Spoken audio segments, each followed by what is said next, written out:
నిజ నిర్ధారణకు అంతిమ నిర్ణయం DNA టెస్ట్.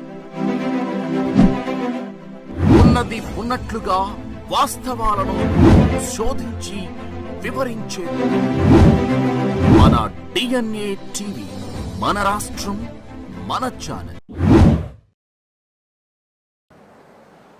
ఆంధ్రప్రదేశ్ అభివృద్ధిలో, అదేవిధంగా తెలుగువారి చరిత్రలో తనకంటూ ఒక అధ్యాయాన్ని సృష్టించుకొని తెలుగువారి అభివృద్ధిలో శాశ్వత సంతకం చేసుకున్నటువంటి గౌరవ ముఖ్యమంత్రి శ్రీ నారా చంద్రబాబు నాయుడు గారికి, అదేవిధంగా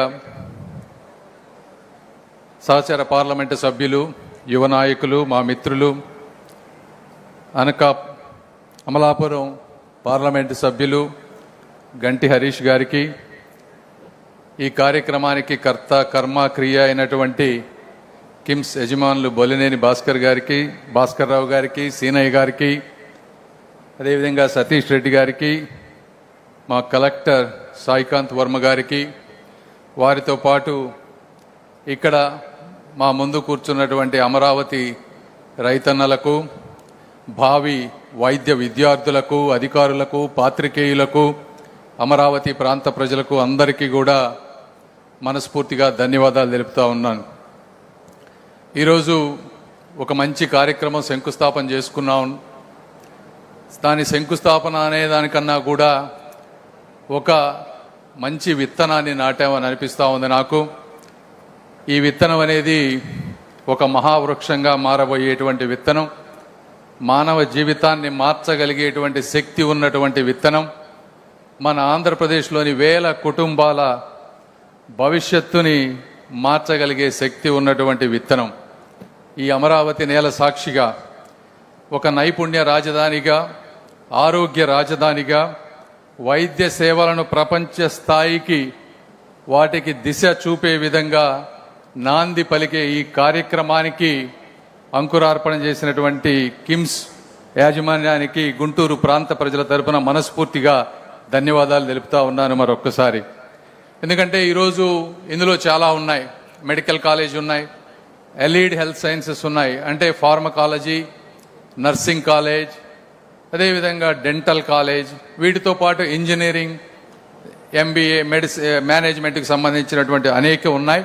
అయితే వీటన్నిటిలో అత్యంత ముఖ్యమైనది నా ఉద్దేశం ప్రకారం ఈ మెడికల్ కాలేజ్ కానీ దాని చుట్టూ ఉండేటువంటి ఎలీడ్ హెల్త్ సిస్టమ్.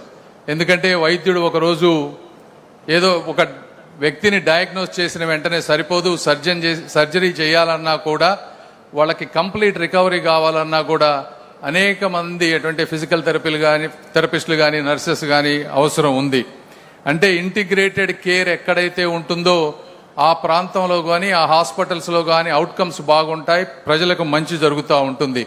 అదేవిధంగా ఇంటిగ్రేటెడ్ కేర్ ఉండటం వల్ల మీరు ఒకసారి చరిత్రలోకి వెళ్ళి చూస్తే అమెరికా లాంటి ప్రాంతంలో మయో క్లినిక్ లాంటి ప్లేసులు తీసుకున్నారంటే, మిన్నెసోటాలోని ఒక మారుమూల గ్రామం, చిన్న ప్రాంతంలో మొదలైనటువంటి ఒక మయో క్లినిక్ ఈరోజు అమెరికాలో దాదాపుగా $17 బిలియన్ రెవెన్యూ, అంటే అమెరికాకి, ఆ రాష్ట్రానికి దాదాపుగా $7 బిలియన్ రెవెన్యూని ఆ ఒక్క రాష్ట్రంలో అది ఎక్కడ ఉందో దాన్ని క్రియేట్ చేస్తూ ఉంది. అంటే $17 బిలియన్ రెవెన్యూ అంటే దాదాపు మనం 1,50,000 కోట్ల గురించి మాట్లాడుతూ ఉన్నాం. 70,000 మందికి ఉపాధి కలిగిస్తూ ఉంది. అదేవిధంగా 130 దేశాల నుంచి ఆ ప్రాంతానికి వెళ్ళి వైద్య సేవలు అందుకుంటా ఉన్నారు. అంటే ఇది ఒక రకమైనటువంటి ఇంటిగ్రేటెడ్ హెల్త్ సిస్టమ్. అక్కడికి వెళ్తే నాకు సర్జరీతో పాటు అన్నీ జరుగుతాయనేటువంటి ఉద్దేశం. అదేవిధంగా క్లీవ్లాండ్ క్లినిక్ తీసుకోండి. క్లీవ్లాండ్ క్లినిక్ సిన్సినాటి, అక్కడ తీసుకున్నా కూడా కార్డియాక్ సర్జరీస్కి